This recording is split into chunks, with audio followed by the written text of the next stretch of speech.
کہ کیا یہ دنیا میں کوئی پہلا اتحاد بنا ہے جس پہ ہم تنقید کر رہے ہیں اس طرح سے کہ وہ اکٹھے ہیں وہ اکٹھے نہیں ہیں.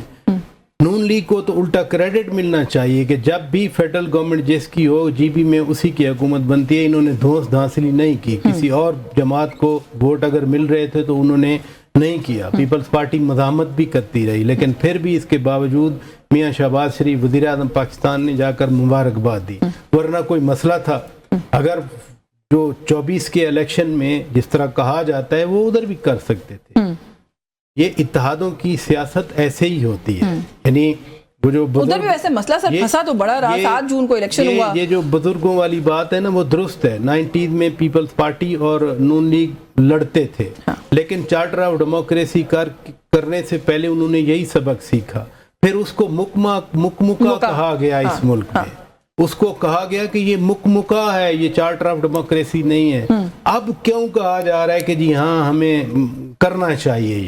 دیکھیں نا یہ کنٹراڈکشن جو ہے نا پولیٹیکل, وہ ایک سائیڈ سے نہیں ہے. تاریخ مثلا یہ 90 کے الیکشن کا سپریم کورٹ کا فیصلہ ہے, جو ٹرانسپیرنٹ تھے وہ آ کے عمل درآمد کر لیتے نا, لیکن وہ تو خود کندھوں پہ چڑھ کے آئے تھے. خود کہتے تھے ہم گیٹ نمبر 4 والے ہیں. کسی کو شک ہے, کوئی اگر کسی کو شک ہے تو اس کی مرضی ہے. لہذا یہ ایک پارٹی پہ ڈالنا دوسری پہ ڈالنا. جہاں تک دوسری آپ نے بات کی بلاول بھٹو زرداری صاحب کی, جی ایک پرسپیکٹو ہوتا ہے. مثلا کشمیر کے حوالے سے میں خود بھی بڑا سینسیٹیو ہوں. میں کہتا ہوں کہ پاکستان کی جو سیاسی لانڈری ہے وہ کشمیر میں نہیں پہنچنی چاہیے. میں بالکل کھل کے بات کر رہا ہوں. یعنی مذاکرات سے بات چیت ہونی چاہیے.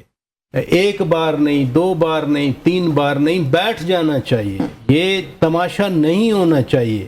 پچھلی بار بھی ایسا ہوا تھا, ہم پچھلی بار بھی یہی کہتے رہے کہ یہ نہیں ہے. یعنی جس طرح اکراس دا بارڈر اس چیز کو اٹھایا جاتا ہے وہ پتہ نہیں آپ دیکھتے ہیں. جی وہ تو دیکھیں فیلڈ ہے ان کو, تو مطلب ان کے لیے تو ایگزیکٹلی. تو کم از کم کہیں نہ کہیں پاکستان کے اندر جو مرضی کہیں, پاکستان کی سیاست کے بارے میں آپ 54 سے شروع کر دیں, آپ 80 سے شروع کر دیں, 2018 سے شروع کر دیں, 2024 سے 22 سے شروع کر دیں, نو پرابلم. انہیں روپن نہ کریں. لیکن کم از کم ادھر جو ہے نا ہمیں خود بھی بات کرنے کے لیے بڑی احتیاط کی ضرورت ہے. جو بلاول بھٹو زرداری صاحب کہہ رہے ہیں وہ بھی بار بار یہی کہہ رہے ہیں کہ مذاکرات کریں. اس طرح کے بیانات, اور وہ بھی کابینہ کی طرف سے بیانات, کابینہ کی ڈیفنس منسٹر کی طرف سے سر نہیں, جو دوسری آپ بات کر رہے ہیں جی وہ سیٹس والی جو بات ہے, جو رانا ثناء اللہ صاحب نے جو بات ایگزیکٹلی. تو اس لیے میں کسی ڈیٹیل میں نہیں پڑھتا. میں تو یہ کہوں گا جو میں بار بار دوسروں کو کہہ رہا ہوں, میں خود اس پہ عمل کروں کہ ہمیں مذاکرات کرنے چاہیے کسی پہ. میں تو کم از کم کشمیر کے حوالے سے وہ جلتی پہ تیل والی بات نہیں کر. جی ہمارے ساتھ بلاول بھٹو زرداری صاحب کا کنڈکٹ, جو میں بار بار کہہ رہی ہوں, انہوں نے جو کیمپین کی اس میں فارم 47 سے لے کر پنجاب پولیس کے بارے میں جو کچھ کہا گیا, جس طریقے سے کہا گیا کہ آپ الیکشن چھیننے کی کوشش کر رہے ہیں, ہم نہیں چھیننے دیں گے. اچھا پھر اس کے بعد بجٹ پہ جو کچھ کہا گیا, پھر MQM کو یہ کہنا کہ آپ کو لالی پاپ دے رہے ہیں بلدیاتی الیکشنز کے نام پہ, یہ بالکل نہیں کرائیں گے, آپ لوگ چھوڑ دیں فیڈرل گورنمنٹ. یہ کیا بلاول صاحب کو کیا ہو گیا, ناراض کیوں ہیں اتنے؟ بالکل ناراض نہیں ہے. نہیں ہے ناراض کہاں ہے, انہوں نے کون سا عہدہ چھوڑا ہے, کون سی حکومت چھوڑی ہے. ناراضگی نہیں ہے, ہم اس کو اتنا سیریس کیوں لیتے ہیں. دیکھیں پولیٹیکل سروائیو کے لیے بولنا پڑتا ہے عوامی سطح پر, میڈیا کے سامنے, لیکن جو پریکٹیکلی جو عملی طور پر جو کچھ ہو رہا ہے ہمیں فرینڈلی میچز ہیں, مطلب آپ یہ کہہ فرینڈلی ہے, سب کچھ فرینڈلی ہے. لیکن یہاں پر بات ہوئی میثاقی جمہوریت کے حوالے سے. دیکھیں میثاقی جمہوریت نے ہمیں کچھ فوائد بھی دیے, ایسا بھی نہیں ہے کہ وہ مکمل طور پر ختم ہو گیا. اس کے جو بیانیہ بلڈ ہوا تھا نا, وہ بیانیہ پوری طاقت کے ساتھ آج بھی کڑا ہے. آج بھی ہم بیٹھ کر آئین و قانون کی سربلندی کی بات کرتے ہیں, آج بھی ہم بیٹھ کر پارلیمنٹ کی سپرمیسی کی بات کرتے ہیں, آج بھی ہم عدالتی نظام پر تنقید کرتے ہیں, آج بھی ہم آمریتوں کے خلاف بولتے ہیں. تو اس سے پہلے گو کہ ایک طویل جدوجہد ہوئی تھی, بہت سی سیاسی قوتوں نے جدوجہد کی تھی, لیکن عملی طور پر میثاقی جمہوریت سے یہی چیز پھوٹا کہ اس نے ہمیں ایک مضبوط اور ایک سٹریٹ فارورڈ بیانیے پر ڈال دیا, ایک سٹریٹ فارورڈ ٹریک پہ ڈال دیا. وہ خواہ انٹیلیجنشیا ہے, میڈیا ہے, سیاست ہے, جو بھی ہے. جو بات میں پہلے پراتے صاحب سے بھی کر رہی تھی نا, پھر عمل بھی کریں نا اس کے ساتھ, خالی بیان نہ دیں. اس طرف آتا ہوں, لیکن اس کو سب سے زیادہ ڈیمیج کس نے کیا, سب سے زیادہ نقصان کس نے پہنچایا, سب سے زیادہ نقصان کیا عمران خان کے اس کنٹینر نے نہیں پہنچائے جو اسٹوڈیو کے باہر اسی ڈی چوک میں کھڑا تھا، جہاں پر اس نے پوری سیاسی تہذیب کا جنازہ 3 سال سے تو وہ اب اندر ہے، 7 مہینے سے آئسولیشن میں ہے۔ آتا ہوں، ایک منٹ یاسمین مجھے بولنے دے۔ اس کے بعد کیا ہوا؟ اس کے بعد محکمہ زراعت اور کیا کچھ نہیں ہو رہا تھا، لیکن اس کے سیاسی سپورٹ کون کرتا رہا؟ عمران خان اور اس کے ساتھ طاہر القادری جیسے لوگ یہ کرتے رہے نا۔ پھر پنجاب عثمان بزدار جیسے بندے کے حوالے کیا گیا۔ پھر 2018 کا الیکشن آپ دیکھ لیں، اس الیکشن کو تو وہ صحیح کہتا رہا، لیکن 2024 پہ الزامات لگائے کیونکہ 2024 اس کے حق میں نہیں تھا۔ اور پھر سیاسی قوتوں کے ساتھ محاذرائی۔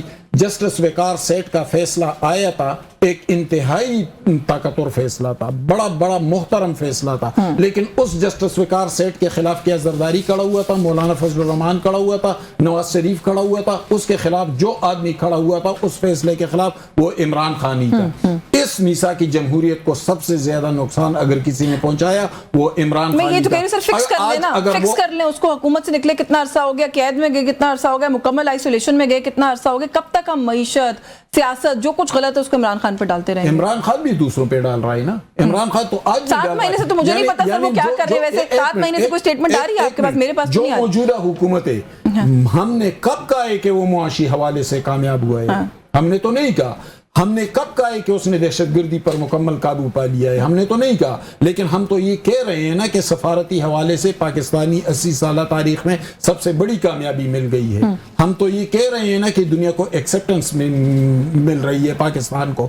ہم تو جو چیزیں اچھی ہو رہی ہے اس کی تو ہم تعریف کر رہے ہیں، لیکن جو اچھی نہیں ہو رہی ہے اس کی ہم تعریف نہیں کر رہے ہیں۔ لیکن عمران خان جو اچھی چیزیں ہو رہی ہے اس پر بھی تنقید کر رہے ہیں، جو بری ہو رہی ہے اس پر بھی تنقید کر رہے ہیں، لیکن اپنے دور میں یہ تھا کہ جو اس کا سیاسی مخالف تھا اس کا جمہوری اور بنیادی حق ہی تسلیم نہیں کرتا تھا۔ مونچے اتروا دوں گا، ایسی اتروا دوں گا، یہ بیانیہ کس کا تھا؟ تو مطلب یہ ان کے ساتھ مقافات عمل ہو رہا ہے، ان کو کوئی بنیادی انسانی حقوق بھی نہیں مل رہا اب تو؟ ہم تو اس کے حمایتی ہیں، ہم تو کہتے ہیں کہ اس کو ملنے چاہیے۔ میں نے تو ابھی پچھلے سیگمنٹ میں کہا بھی کہ اس کو میرے پاس وقت ختم ہو رہا ہے، میں کوئی کامنٹ اسی پہ عمر صاحب کا بھی لے لوں گا۔ سر یہ جو بات کریں حماد صاحب، you agree with this point of view کہ یہ جو کچھ بہت ساری چیزیں ہمارے پولیٹیکل کلچر میں آئی ہیں وہ تو خان صاحب نے انٹروڈیوس کی ہیں؟ چلے میں اس پہ عرض کر دیتا ہوں۔ ایک تو ذرا عمران خان سے پہلے پاکستان کی جو سیاست تھی، پاکستان کی سیاسی جماعتیں، اس سے امریکہ سیکھتا تھا، برطانیہ سیکھتا تھا۔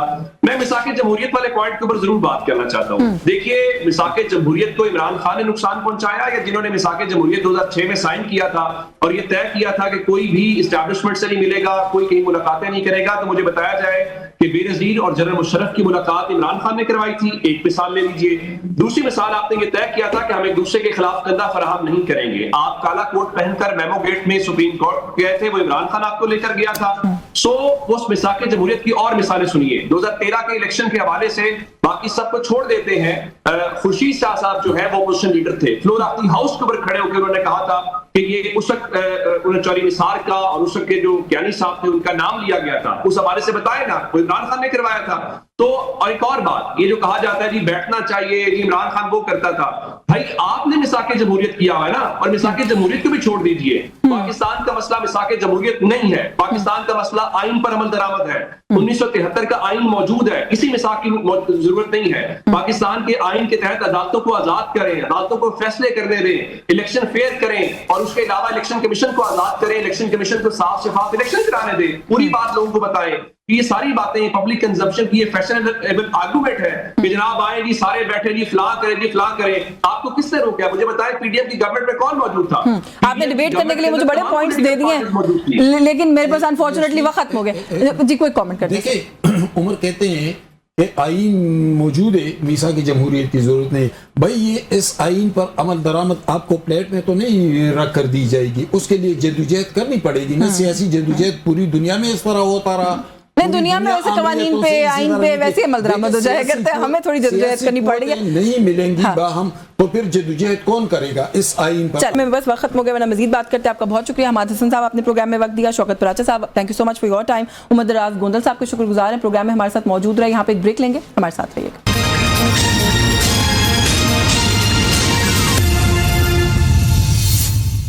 جی ویلکم بیک ناظرین. پروگرام کے اس حصے میں کچھ بات کریں گے ایران امریکہ جو معاہدہ ہے, جو 60 ڈیز کا ایک ونڈو ملا ہے کہ ایک دیر پا اگریمنٹ اس کے اندر ڈرافٹ کر لیا جائے, جو ٹیکنیکل ٹرمز ہیں اس کے اوپر اگری کر لیا جائے. اس کے حوالے سے ہمیں پروگرام میں جوائن کیا سینئر دفاعی تجزیہ کار ہیں لیفٹیننٹ جنرل ریٹائرڈ عبدالقیوم صاحب نے.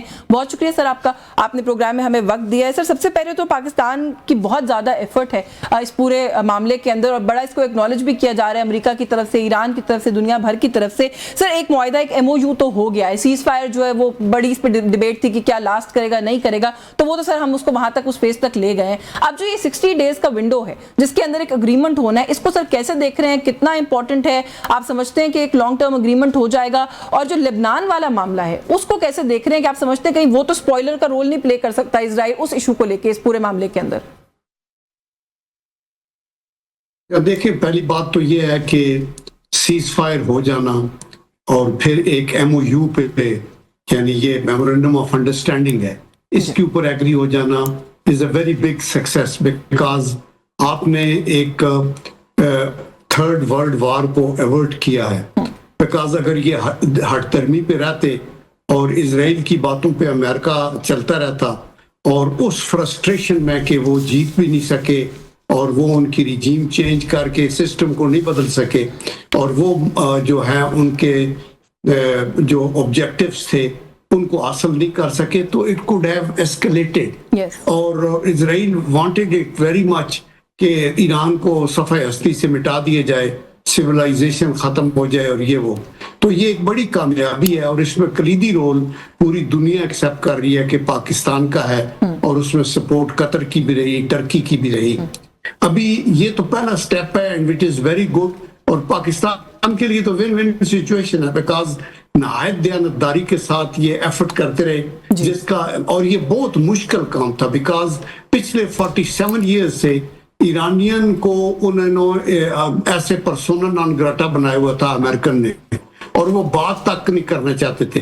پاکستان نے یہ پاسبل کیا کہ وہ بات ہی نہ کریں بلکہ اکٹھے بیٹھ کے ایک ٹیبل پہ بات کریں. پاکستان میں یہ ہوا, اور اس کے بعد پھر بھی کئی چیزوں میں جو رکھنا پڑا اسرائیل کی طرف سے, اور بارہا ان کی ناخوشی کو چھپایا بھی نہیں گیا, اور پھر تلخ کلامی جو ٹرمپ کی ہوئی نتنیاہو کے ساتھ وہ بھی ہائی لائٹ ہو گئی. تو اس کا مطلب یہ ہے کہ پوری ایفرٹ تھی کہ کسی طریقے سے یہ سیبوٹاج ہو جائے. اللہ کا کرم ہے وہ بھی ہو گیا, سائن ہو گئے, اس کا نام بھی اسلام آباد ایک MOU کا رکھا گیا. لیکن ابھی اگلا سٹیپ ہے جو معاہدے کا, اور اگلا یہ 60 ڈیز کی آپ نے بات کی, دے آر امپارٹینٹ بیکاز اس کے اندر جو چیز مین ایشو ہے وہ ایک تو اسٹیٹ آف ہرموز کا ہے, نیوکلیئر کا ہے, اور لیبنان کے اوپر اور ایون غزہ کے اوپر جو ظلم اور تشدد جاری ہے اس کو روکنے کا ہے. تو آئی ایم شور کہ چونکہ دیکھیں پیس دونوں ملکوں کی نیڈ ہے. امریکہ بھی یہ نہیں چاہتا کہ جنگ کریں بیکاز جنگ کر کے دیکھ لیا حاصل کچھ نہیں ہوا ہزیمت کے سوا. تو اس لیے میرے خیال میں یہ کچھ نہ کچھ انشاءاللہ اس میں کامیابی ہو جائے گی. بالکل صحیح. اچھا سر, یہ جو بات یہاں MOU تک آ گئی ہے اور بہت ساری چیزیں اس کے اندر ایسی لگ رہی ہیں کہ جو کہ اگر ہو جاتی ہیں تو ایران کے لیے تو بڑی ون ون ہے. اس کے اندر چاہے فروزن ایسٹس کا معاملہ ہو, چاہے نیوکلیئر والی بات ہو جو ٹیبل کے اوپر ڈسکس ہو جائے گی, چاہے تیل بیچنے کی جو سینکشن ہے اس کی ریموول کی بات ہو, بہت سارے اس طرح کی ملٹیپل چیزیں اور ہیں. اور پھر سب سے امپورٹنٹلی ایک سپر پاور کو ٹیبل پر آنے کے لیے مجبور کر دینا اپنی ٹرمز کے اوپر. آپ سمجھتے ہیں کہ ایران جو ہے اس کا ایک اپر ہینڈ رہا ہے, ایران کو فاتح کہا جا سکتا ہے سیفلی؟ بالکل یہ ٹھیک اور بالکل واضح بات ہے. دیکھیں پوری دنیا یہ سمجھ رہی تھی کہ امریکہ کی ایک مائٹ ہے, اور امریکہ نے ادھر جا کے اگر حکومت بدل گئی تو حکومت کے بہت سے دشمن ہوتے ہیں, ایران کی میں بات کر رہا ہوں, تو وہ ریجیم چینج ہو جائے گی اور پھر ان کے پاس ایک جیسے ونزویلا میں ایک ارینجمنٹ کر لیا ہے وہ ان کے نیچے لگ جائیں گے جیسے سیریا میں کیا ہوا ہے ادھر ادھر. لیکن ناکامی ہوئی. پوری ایفرٹ کے باوجود پورا زور دو ملکوں نے لگایا. آپ نے دیکھا کہ ایران کی جو اسٹرینتھ تھی وہ ان کی ایک تو ریزیلینس, ایک جو ان کی آئیڈیالوجیکل جو ان کی موٹیویشن تھی, اور ان ایڈیشن ٹو دیٹ ان کی تیاری تھی. انڈر گراؤنڈ بہت سے سسٹمز انہوں نے بنائے ہوئے ہیں, اور ان کے میزائلوں کے اڈے ہیں, اور ان کے پاس بڑی اسٹرینتھ بلڈ اپ ہے بیکاز دے نیو کہ کس طرح کا دشمن ہے. تو تھریٹ کے خلاف انہوں نے اپنے آپ کو تیار کیا ہوا تھا. تو اس سے ایران کی کامیابی ہوئی. ابھی اسپیشل جو ٹرمپ کارڈ ان کے ہاتھ میں آیا جو جنگ سے پہلے نہیں تھا وہ تھا اسٹیٹ آف ہارموز. انہوں نے روکا جس سے پوری دنیا افیکٹ ہوئی اور پریشر امریکہ کے اوپر سے نہ صرف بیرونی دنیا کا پڑا بلکہ فرام ود ان امریکہ بھی وہ پڑا. تو اس لیے ان کو یہ ساری ٹرمز جو ہے وہ کرنی پڑی کہ آپ کو ہم 300 بلین دیں گے ریکنسٹرکشن کے لیے, آپ کے $12 بلین وہ جو ریلیز کریں گے جو فریز ہوئے ہیں, آپ کے اوپر سینکشنز کم کریں گے. تو why not, I think they مطلب یہ کوئی فیور نہیں ہے کہ آپ نے ایک ملک کے اوپر اس کے ساتھ 47 ایئرز تک اس کے لیڈرز کو قتل کیا, کولڈ بلڈڈ مرڈر. ان کے دیکھیں جو خمینائی صاحب, ان کی وائف, ان کی بیٹی, ان کا بیٹا, اس کے بچے, مطلب یہ ہے کہ یہ تو درندگی ہے نا جو کچھ ہوا. اور ابھی اس کے بعد پھر ان کو یہ احساس ہوا اور ایران کے اندر امریکہ کے اندر سے بھی پریشر آیا اور دوسرا یہ لوگوں کا پریشر یہ بھی آیا کہ یہ جو نتن یاہو ہے یہ ایک اپنی گیم کھیل رہا ہے بیکاز اس کے اوپر کرپشن کے چارجز ہیں اور جنگ جو ہے it is prolonging it stay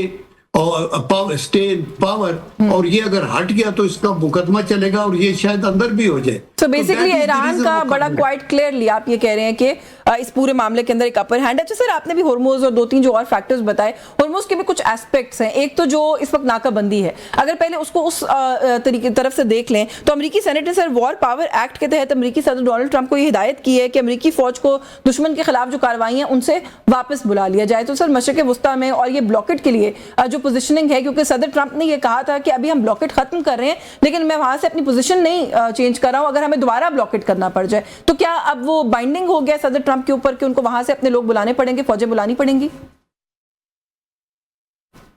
دیکھیں, پہلی بات تو یہ ہے کہ موبلائزیشن آف فورسز جو ہوتی ہے نا, it casts a lot in billions of dollars. آپ نے کتنے ہزار کلومیٹر دور آپ نے ڈپلائی کر کے نیوی کو almost 1/3 of the naval forces آپ نے ڈپلائی کی تھی. تو اگر آپ نے ان کی ناکہ بندی ختم کی ہے تو انہوں نے اسٹیٹ آف ہارموز کو کھولا ہے, تو یہ برابر ہو گیا. ابھی دوسری بات یہ ہے کہ مڈل ایسٹ کے اندر جو بیسز بنائی تھی آپ نے ان کو تو GCC کنٹریز کو یہ لالی پاپ دیا ہوا تھا کہ یہ آپ کی تحفظ کے لیے ہے, اور امریکن کی موجودگی میں قطر کے اوپر اسرائیل نے حملہ کیا تھا, اور پھر جو ایران نے حملے کیے ہیں ان کی بیسز کے اوپر, اس سے اور زیادہ GCC کنٹریز کے لیے پریشانی کا باعث بنا. تو دے ہیو انڈرسٹوڈ کہ جی یہ امریکہ کی بیسز ہمارے لیے سیکیورٹی نہیں ہے بلکہ لائبلٹی ہے اور ایک ڈینجر ہے. تو with the passage of time you will see they will have to thin out. اس وقت امریکہ کی پوری دنیا میں 800 بیسز ہیں اور ایک بڑا کلسٹر مڈل ایسٹ کے اندر ہے.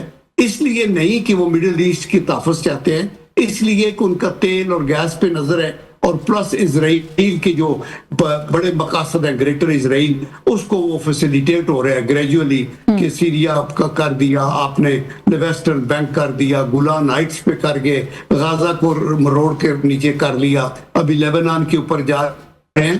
تو کوئی لوگ دنیا کی انٹیلیجنس کی آپ انسلٹ تو نہ کریں, ان کو تو پتہ ہے کہ آپ ایک ایکسپیشنسٹ کے ایک ڈیزائن کے ساتھ ایک وار کرائمز میں انوالو ہے, وار کرمنل ہے نتن یاہو, جس کو ہم نہیں کہہ رہے بلکہ انٹرنیشنل کورٹ آف جسٹس نے کہا ہے, they said he should be arrested. تو ایسا بندہ جو ہے اس کو آپ بیک کر رہی ہے ایک سپر پاور, تو یہ افسوسناک ہے نا. تو آئی ایم شیور کہ ہوپ کے سپر پاور نے یہ سبق سیکھ لی ہے کہ یہ ایسے کرنے سے بات نہیں ہوگی. اچھا سر, ایک تو ہرمز کے اوپر جی سر اچھا ایک تو ہرمز کے اوپر سر بلاکٹ کا ایشو ہے, دوسرا سر ہرمز کے جو ٹول کا معاملہ ہے جو ایران کی طرف سے ریز کیا جا رہا تھا, اس کے اوپر سر اس وقت آپ کیا دیکھ رہے ہیں کہ صورتحال کہاں جائے گی؟ ڈونلڈ ٹرمپ یہ کہہ رہے ہیں کہ ایران کوئی ٹول وہاں سے کلیکٹ نہیں کر سکتا, اور اگر ایران اس طرح کی کوئی چیز کرنے کی کوشش کرے گا تو MOU میں فی الفور منسوخ کر دوں گا. ایک تو یہ بھی بڑا مسئلہ ہے کہ ڈونلڈ ٹرمپ صاحب نے جو ہے MOU کو بھی جو ہے نا ایز اے تھریٹننگ ٹول رکھ لیا, ہر بات پہ کہتے ہیں میں اس کو منسوخ کر دوں گا.